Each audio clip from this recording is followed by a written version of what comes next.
Madam ఇప్పుడు ఇప్పుడు ఎట్లాగో ఇప్పుడు సిగరెట్ మీదే రాస్తది. అది హానికరం తాగొద్దని చెప్పి. అలాగే మందు మీద కూడా ఉంటది. కానీ ఈ మధ్య కాలంలో సరే జెంట్స్ అంటే ఏదో పార్టీస్ అనో, ఫ్రెండ్స్ అనో ఉన్న కల్చర్‌ని బట్టి అలవాటైంది అనుకుంటాం. ఈ మధ్య కాలంలో అమ్మాయిలు విపరీతంగా సిగరెట్ తాగుతున్నారు. అమ్మాయిలు విపరీతంగా మందు తాగటానికి అలవాటు పడ్డారు. వీటికి వాళ్ళు రేపు పొద్దున పునరుత్పత్తి గురించి మీరు మాట్లాడుతున్నారు. దానికి సంబంధించి ప్రాబ్లమ్స్ ఏంటనేది ఒక్కసారి మీరు చెప్పండి మేడం. ఫీమేల్‌కి ఉండే బెస్ట్ బూన్ నా ఉద్దేశంలో టు బీ ఎ మదర్.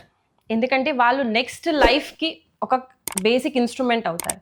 కాబట్టి వీళ్ళు తీసుకునే ప్రతి ఆహారము, విహారంతో పాటు సిగరెట్ అండ్ స్మోకింగ్ ఇంకా ఆల్కహాల్ ఎప్పుడైతే తీసుకుంటారో వాటి రెసిడ్యూస్ అనేవి పిల్లల్లోకి కూడా ట్రాన్స్ఫర్ అవుతాయి త్రూ ప్లసెంటా. ఎలా అయితే మనం nutrition, good thoughts, positive feelings అనేవి ప్లసెంటా ద్వారా బేబీకి ట్రాన్స్ఫర్ అవుతాయో సేమ్ వేలో మనం తినే toxins at the same time smoking ఇంకా ఆల్కహాల్ వల్ల వచ్చిన రెసిడ్యూస్ని మనం కనుక సరిగ్గా డీటాక్సిఫై చేసుకోలేకపోతే డెఫినెట్గా అది బేబీస్కి వెళ్ళి వాటి యొక్క ఫ్యూచర్, వాళ్ళ యొక్క ఫ్యూచర్ని, వాళ్ళ యొక్క హెల్త్ని ఎఫెక్ట్ చూపిస్తాయి. కాబట్టి వాళ్ళని వద్దని చెప్తాం. కాకపోతే ఇది ఎంతో ఒక అలవాటు ఉంది ఒక ఉమెన్కి ఇప్పుడున్న సోషల్ కండిషన్లో, జాబ్స్లో కానీ వాళ్ళ స్ట్రెస్లో కానీ స్ట్రెస్ లెవెల్స్కి కొద్దిగా ఉపశమనాలలాగా వాళ్ళు ఫీల్ అవుతుండొచ్చు. ఏ టైం నుంచి వాళ్ళు తీసుకోకూడదు? ఒకవేళ తీసుకునే వాళ్ళైతే ఏ టైం నుంచి వాళ్ళు అయితే ఆపేయటం మంచిది? పిల్లల్ని కనే వాళ్ళైతే కనుక, ఒకవేళ పెళ్లి చేసుకునే వాళ్ళైతే కనుక ఏ టైం నుంచి ఈ సిగరెట్ ఆల్కహాల్ కన్జంప్షన్ అనేది ఆపేస్తే పిల్లలకి ఎఫెక్ట్ కాకుండా ఉంటుంది? మనం 1 year ముందు నుంచి, ఎందుకంటే స్మోకింగ్ ఇంకా ఆల్కహాల్ ఉంది కాబట్టి అది చాలా న్యూరోటాక్సిన్స్ అవి. సో 1 year ముందు నుంచి కనుక ముందు ఆపి దీన్ని డీటాక్స్ చేసుకోవాలండి. ఆపినంత మాత్రాన్ని అది డీటాక్స్ అయిపోయినట్టు కాదండి. అదొక పెద్ద ప్రాబ్లం అండి. ఈవెన్ నేను ఎప్పుడో తాగేవాడిని, నాకు ఇప్పుడు ఎట్లా ఉందంటే ఉంటాయండి. అన్లెస్ మనం డీటాక్స్ చేసుకునేంత వరకు మన బాడీలో అవి ఉంటాయి. సో దానికి కావాల్సిన డీటాక్స్ ప్రొసీజర్స్ చేసుకుని 1 year అయినా మనం పెట్టుకుంటే 6 months డీటాక్స్ మీరు హెల్త్లో సెట్ అవుతారు. తర్వాత వాళ్ళు కనుక ప్రీ కన్సెప్షన్ కనుక ప్లాన్ చేయగలిగితే అప్పుడు చాలా వరకు ఎఫెక్ట్స్ని మనం తగ్గించవచ్చు. మీరు కూడా ఎవరన్నా మీ దగ్గరికి వచ్చే క్లయింట్స్లో చెప్తామండి, మీరు సిగరెట్ తాగొద్దను లేడీస్ వస్తూ ఉంటారండి మీ దగ్గరికి? నా దగ్గరికి అయితే నేను చెప్తానండి, బట్ డైరెక్ట్గా ఇప్పటివరకు వచ్చిన వాళ్ళైతే లేరు. ఆఫ్టర్ డెలివరీ వాళ్ళే వచ్చారు చాలా వరకు. బట్ మేము కొంతమందికి ప్రీ కన్సెప్షన్ టైం కంపల్సరీ చెప్తామండి. 3 months మేము కూడా వాళ్ళకి కావాల్సిన, అంటే అప్పుడు వాళ్ళలో కఫతత్వం పెరగాలంటే వాళ్ళలో కూడా నరిషింగ్ పెరగాలంటే ఇవేమి ఉండకూడదు. ఆ తత్వం అనేది ఉంటే వాళ్ళు ఈజీగా ఇంకోళ్ళని నరిష్ చేయగలుగుతారు. సో వాళ్ళలో ఆ చేంజెస్ తీసుకొచ్చి ప్రెగ్నెన్సీలో కూడా వాళ్ళని కంప్లీట్గా మేము మానిటర్ చేసి, మొన్న మాకు వచ్చిన రీసెంట్ పేషెంట్ వాళ్ళకి కూడా చేసామండి. వాళ్ళు 37th week డెలివరీ అయిపోయింది, కానీ బేబీ వాజ్ ఆల్మోస్ట్ 3 kgs. ఎందుకంటే వాళ్ళు ఎవ్రీ మంత్ వచ్చారండి. బిఫోర్ కూడా వచ్చారు, ఎవ్రీ మంత్ వచ్చారు. దే సెడ్ వాళ్ళు ఇలా వెళ్ళాలని. సో ఇలా ప్లాన్డ్ వేలో ప్రీ కన్సెప్షన్లో మనం కనుక ఇన్ని చూసుకుంటూ వెళ్తే చాలా వరకు మనం ఇలాంటి బాధ నెక్స్ట్ ఫ్యూచర్లో బాధపడే సిచ్యువేషన్స్ని ప్రివెంట్ చేసుకునే ప్రయత్నం డెఫినెట్లీ చేసుకోవచ్చు. ఎక్సైట్ మేడం, మనం మళ్ళీ ఆటిజం టాపిక్ వస్తే మీ దగ్గరికి వచ్చే పేషెంట్స్కి మీరు వాళ్ళకి ఆటిజం ఉందని ఎలా మీరు డిస్కవర్ చేస్తారు? ఎలా కనిపెడతారు? ఏ స్టేజ్లో ఉన్నప్పుడు ఇది ఖచ్చితంగా ఆటిజమే, దీనికి ఇలాంటి ట్రీట్మెంట్ కావాలని మీరు పేరెంట్స్కి చెప్తారు?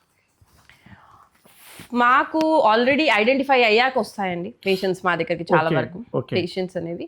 కాకపోతే మనం ఆల్మోస్ట్ 1.5 years నుంచి అదే ఒక్కొక్కసారి మేనిఫెస్ట్ అవ్వకుంటూ వెళ్తుందండి. మేము చూసిన కేసెస్లో కొంతమందికి 2 years వరకు వాళ్ళు బాగానే ఉన్నారు. ఆ తర్వాత ఏం లేదండి, ఇవన్నీ ఏంటంటే ఒక సడన్ ట్రిగర్ వస్తుంది. ఎన్విరాన్మెంట్, ఎందుకు నేను కాజ్లో ఫస్ట్ చెప్పింది ఎన్విరాన్మెంట్ అంటేనండి, ఈ ఎన్విరాన్మెంటల్ ఎఫెక్ట్ వల్ల ఒక ట్రిగర్. ఫర్ ఎగ్జాంపుల్ ఇప్పుడు వ్యాక్సిన్ తీసుకున్నామండి, తీసుకునే ప్రతి వ్యాక్సిన్ ఇష్యూ అని నేను చెప్పనండి. మీరు ఒక సింపుల్ క్వశ్చన్ నేను అడుగుతాను, మీరు తీసుకున్న వ్యాక్సిన్స్ ఇప్పుడు మీరు పిల్లలకి ఇచ్చే వ్యాక్సిన్స్ నంబర్ డిఫరెన్స్ ఉందా అండి? మనం చిన్నప్పుడు తీసుకున్న వ్యాక్సిన్స్ ఎన్నండి లిస్ట్ కానీ ఏదైనా? అది అసలు అది ఎంతో చాలా, ఒక పెన్సిలిన్ తెచ్చేవాళ్ళు, ఏదో మనం అదే ఒక 5-6 తీసుకునేవాళ్ళం. అది కూడా చాలా గ్యాప్ ఉండేది. ఇప్పుడు ఉండే పిల్లలకి ఒక ప్రొఫైల్ ఉంది, అవును, ఒక 40 దాకా ఉంటాయి దానికి. ఇప్పుడు వ్యాక్సిన్ కాన్సెప్ట్లో ప్రాబ్లం లేదు సార్. దాన్ని షెల్ లైఫ్ చేసాము, దానికి మనం మన బాడీలో దానికి కావాల్సిన ఇమ్యూనిటీస్ అని డెవలప్ చేయడం తప్పలేదు. కానీ దాన్ని ప్రిజర్వ్ చేయడానికి వాడే కెమికల్స్లో వచ్చిన ప్రాబ్లం. అందులో కూడా మళ్ళీ మెర్క్యూరీ ఫామ్ వాడతారండి.